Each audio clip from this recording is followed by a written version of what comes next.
देखो नैप से सिर्फ दो ही टॉपिक्स आ रहे हैं, एक तो आ रहा है इसका मीनिंग कि क्या था, ठीक है, और इसके चीफ आर्किटेक्ट्स कौन थे। इज दिस क्लियर है? तो सबसे पहले हम बात करते हैं नैम क्या था। NAM is what? Non aligned movement. क्या थी ये? नॉन अलाइंड मूवमेंट थी। So it was an movement which was started up by sovereign nations. Sovereign मतलब जो इंडिपेंडेंट नेशन थे, जिन्होंने क्या डिसाइड करा था, जिन्होंने ये डिसाइड करा था they will not align with any of the super powers. तो क्या हुआ था आफ्टर वर्ल्ड वॉर तो खत्म हो गई, लेकिन यूएसएसआर और यूएसए के बीच में क्या हो गया? यूएसएसआर और यूएसए के बीच में कोल्ड वॉर स्टार्ट हो गई। कोल्ड वॉर क्या था? लड़ाई झगड़ा नहीं कर रहे हैं, आई मीन आर्मामेंट्स नहीं यूज करेंगे, लेकिन म्यूचुअल टेंशंस है, अग्रेशंस है, एक दूसरे को हेट करते हैं पूरी तरीके से, राइट। ये बिल्कुल उसी पड़ोसी की तरह है जिसको आप मार पीट तो नहीं सकते हो, लेकिन उसकी तरक्की से बड़ा चढ़ते हो, वो काम लेगा तो मैं बड़ी काम लूंगा, right.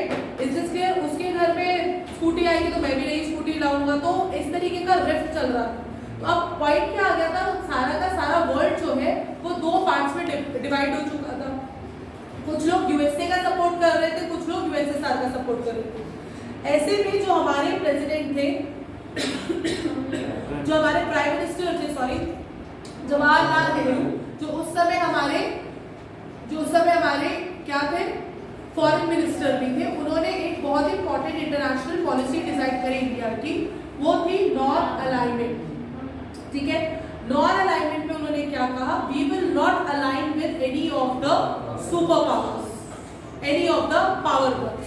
Why we will not align with any of the power blocks? We will not align with any of the power blocks simply because we have to maintain the sovereignty of the nation. अब ये भी तो हम British से आजाद हुए, अब तुम कह रहे हो इस कैंप को ज्वाइन कर लो, उस कैंप को ज्वाइन कर लो, उस चक्कर में फिर हमारी सॉवरेनिटी, हमारी इंडिपेंडेंस चली जाएगी। भाई ये सब नहीं होगा हमसे। हमें तो रशिया भी चाहिए दोस्त, और हमें तो यूएसए भी चाहिए। हमारे लिए तो दोनों बराबर है, ठीक है। इसलिए हम दोनों में से किसी एक का साथ नहीं देंगे, सबका साथ सबका विकास। इज दिस क्लियर है? आ गई बात समझ में? This was not allied. अब इस मूवमेंट को ज्वाइन करा था किसने?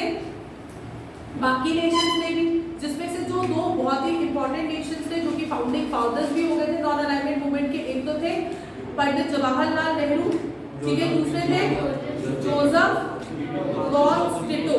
कहाँ के थे वो? Yugoslavia, president of Yugoslavia. और दूसरे थे नासिर, प्रेसिडेंट ऑफ इजिप्ट।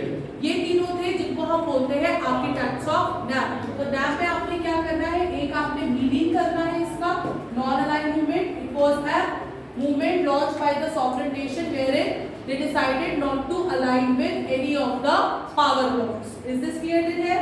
आ गई बात समझ में? दूसरा, who are the chief architects of nap?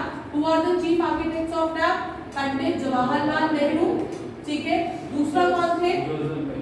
Joseph Tito. और तीसरा कौन थे? Abdul Nasser, of president of Egypt. Is this clear? Is this clear? Yes और नो? कोई इशू, कोई प्रॉब्लम? सिर्फ इतना ही आ रहा है ना?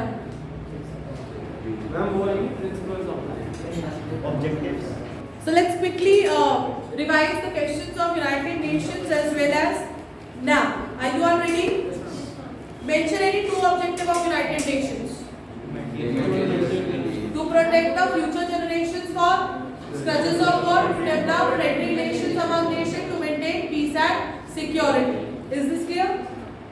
Okay. Write any two functions of General Assembly. General Assembly के कोई भी दो functions बताओ जल्दी जल्दी. Yes, they elect the Secretary General on the advice of the, or they give entry to the new member. ठीक है, they decide who will be given entry to the UN. Is this clear? They do amendment of the UN Charter. हो गए हमारे function. Next question है, discuss the composition and function of International Court of Justice. जल्दी बताओ, what is the composition of International Court of Justice? 15 judges. International Court of Justice consists of 15 judges. For 9 term of. नहीं, proper answer चाहिए. For a term of retiring every. Yes. The International Court of Justice consists of 15 judges with 1/3 judges retiring after every 3 years.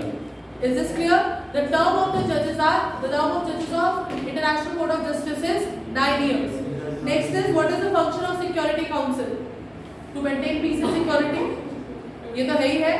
और Take action against terrorism. हाँ, to take action against the aggressive nations. Is this clear?